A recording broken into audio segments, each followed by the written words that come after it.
And now for part 3, the third and final part of the introduction, what we're going to do is we go back to our first chord, the G5 open position power chord. We'll strum that chord once again and let it ring out. Then you will continue to hold that shape. You will leave your pointer finger there barred across your B and your high E. What you'll do is once again you'll place your pinky or your ring finger onto the 5th fret of your high E string.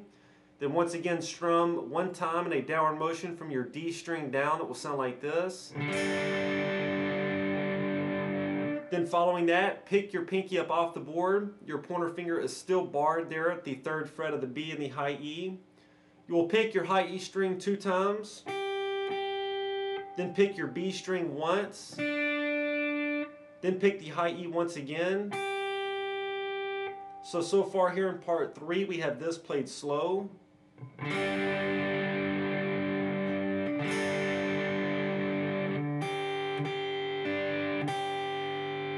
Then after that, you'll move your pointer finger down 1 fret. You will pick the 2nd fret of your high E string 1 time. Then place your middle finger onto the 3rd fret of your B string here and pick that note once. And then you're going to pick your D string open. And then after that, we will form that D5 open position power chord that we've went over. You'll strum it 1 time and let it ring out to end the introduction. So that ends part 3. That also ends the notes that are contained here in the introduction. Part 3 played all together in slow.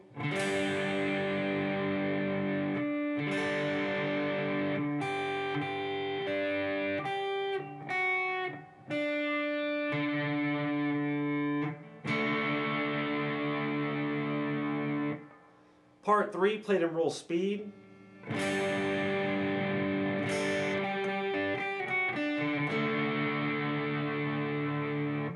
And now here's parts 1 through 3 that make up the introduction, played together in roll speed.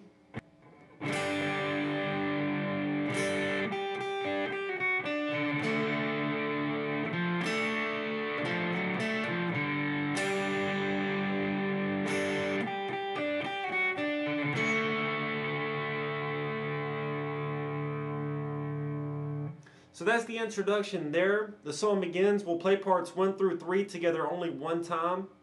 And then following that, we move into our verse riff. Now moving into the first verse. During the song, there's 2 verses. And each time we move into the verse, we will begin by playing what is known as a G5 power chord. A G5 power chord is formed by placing your pointer finger on the 3rd fret of your low E. You'll place your ring finger on the 5th fret of your A, and then below it you'll place your pinky on the 5th fret of your D string. This is known as a G5.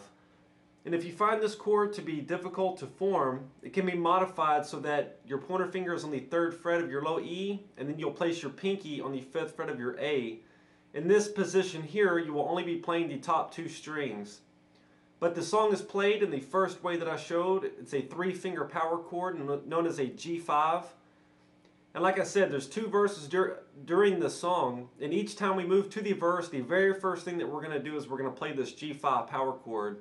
You're going to play it, and you're going to continue to press down firmly for just a second, and then you're going to pick your fingers up off the board to stop those 3 notes from ringing out. It will sound like this. And then following that, what you're going to do is after we played that G5 power chord, just kind of push that to the side so that I can find a pattern here.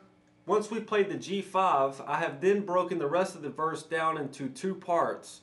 So we've played the G5 power chord, that's done. Now we begin in part 1 of the verse riff. And what we're going to do to begin in part 1 is we're going to form what is known as a C5 power chord.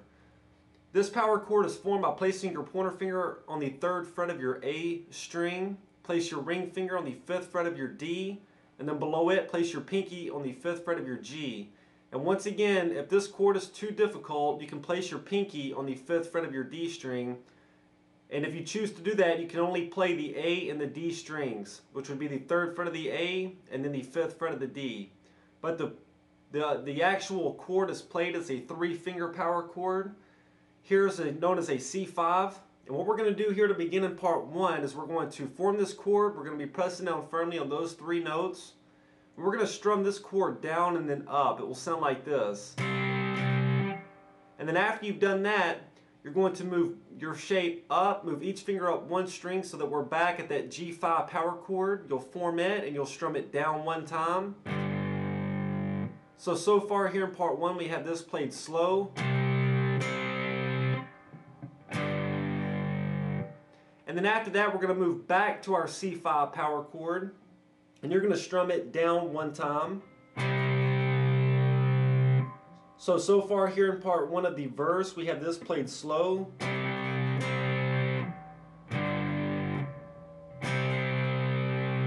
And then after you've done that, you will move back to the G5 once again, strum it down one time. So far here in part one of the verse, we have this played slow.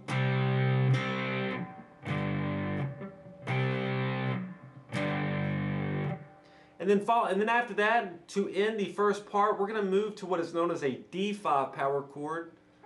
This chord is formed by placing your pointer finger on the 5th fret of your A, place your ring finger on the 7th fret of your D, and below it, place your pinky on the 7th fret of your G. This is known as a D5 power chord, and once again, it can be modified by placing your pinky on the 7th fret of your D. Here you will just be playing the A and the D strings if you choose to play this chord that way. But the first way that I showed is the way the song is played. It's known as a D5. We will pick from our A, our D, and our G strings together in a downward motion. It will sound like this. And that will end part one of the verse. Part one played all together in slow.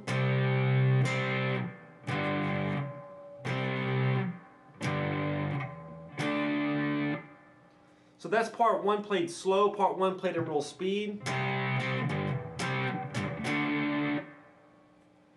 So that's part one played in real speed. Moving into part two, what we're going to do is those three chords I talked about, those are the three chords that we're going to use in both verses. Those are the only three chords.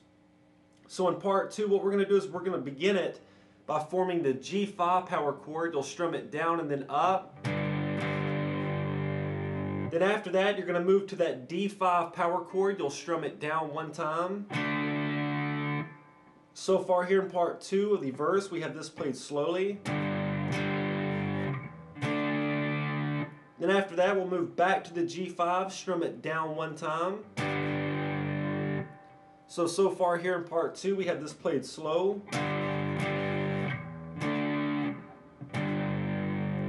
And then after that, we'll move back to the D5, play it down one time. And then move back to the G5 and play it down one time. And that will end part two of the verse, of our verse riff here. To play part two all together in slow will sound like this.